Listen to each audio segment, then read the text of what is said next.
Scott Kelly saying hello to Terry Virts and Chet Lindgren, two NASA astronauts who served on board the International Space Station during his year in space.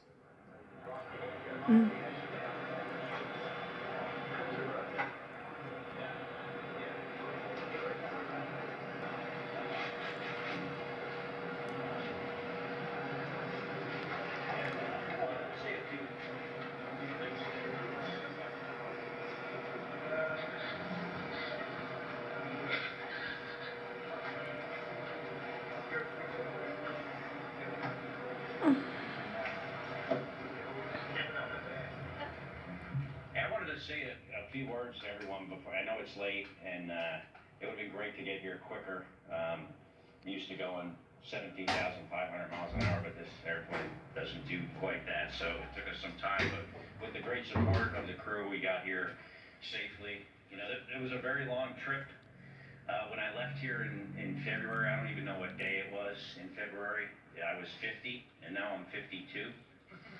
So, but it feels great. It's great to be back in Texas, on U.S. soil. It's just an unbelievable feeling to be back here on planet Earth, back in our great country, and back with all my family and my friends.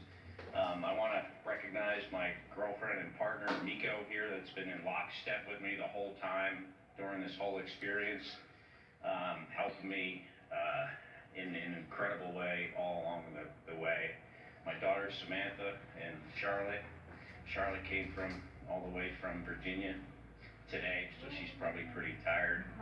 My brother Mark, who's been very, very supportive of me the whole way, and my friends and family. But also I want to obviously recognize Dr. Biden for coming out here to welcome me home. It's very, very special, and thank you. It's a real honor, and Dr. Holgren and General Bolden as well. I really, really appreciate that. I missed everyone very much. 340 days aboard the space station represented the coming together of thousands of people, engineers, flight controllers, support personnel, scientists, flight surgeons, especially my flight surgeon over here, Steve Gilmore, who was the only guy besides my family that was a part of this for the entire year. Certainly there were program managers and stuff, but he was there every day for me. He's been my doctor for the last 10 years. And thanks to all these people that did their job exceptionally well, I'm back here on Earth and back safely. I also want to say this was not my flight. They talked about my year in space.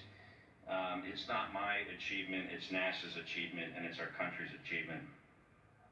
I was lucky to spend an incredible year with some incredible people that are here today to greet me back on Earth, crew members that are here and people that aren't here, American astronauts, astronauts from other countries, and Russian cosmonauts from around the world. It was a privilege to fly with all of them.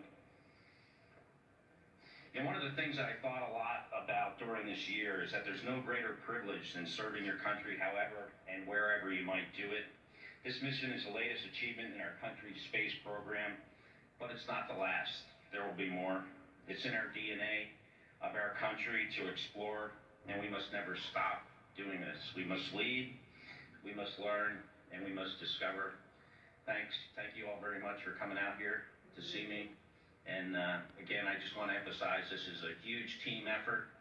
Amico told me one time, teamwork makes the dream work, and this is the biggest team sport there is, spaceflight, and it's about all of us, not just one person. Thank you.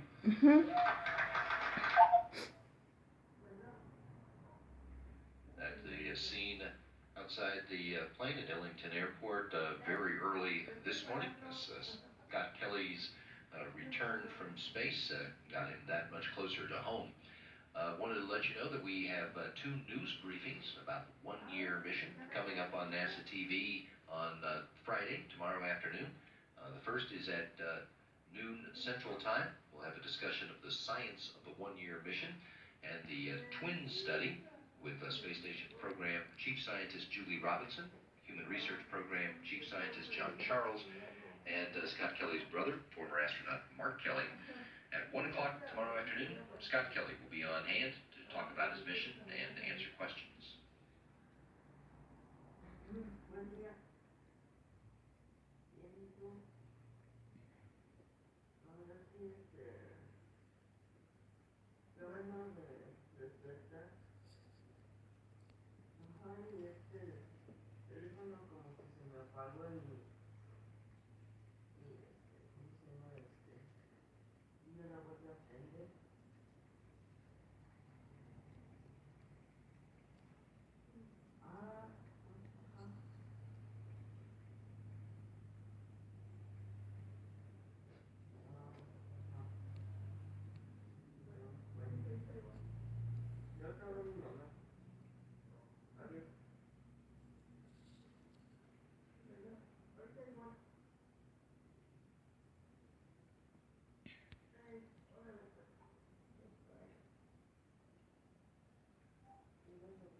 The Expedition 47 crew members on board the International Space Station are in their first workday on orbit as a crew of just 3.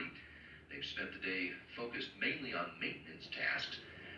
After a morning planning conference today, Commander Tim Copra set up some equipment to charge batteries for the Spheres satellites. That's ahead of some upcoming operations.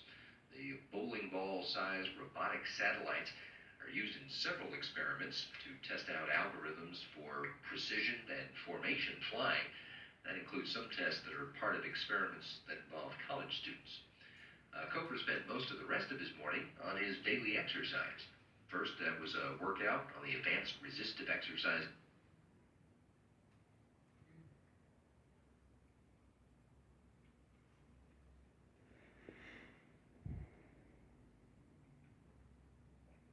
device, and then another on the stationary bicycle.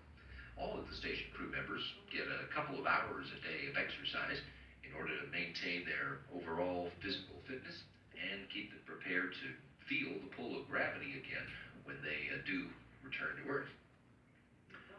Flight engineer Yuri Malenchiko began his day charging a battery for an infrared receiver that is part of the Visor experiment. That's a Russian investigation that's trying to develop equipment to improve automated photography of Earth from space. Malenchiko then copied data to a laptop for another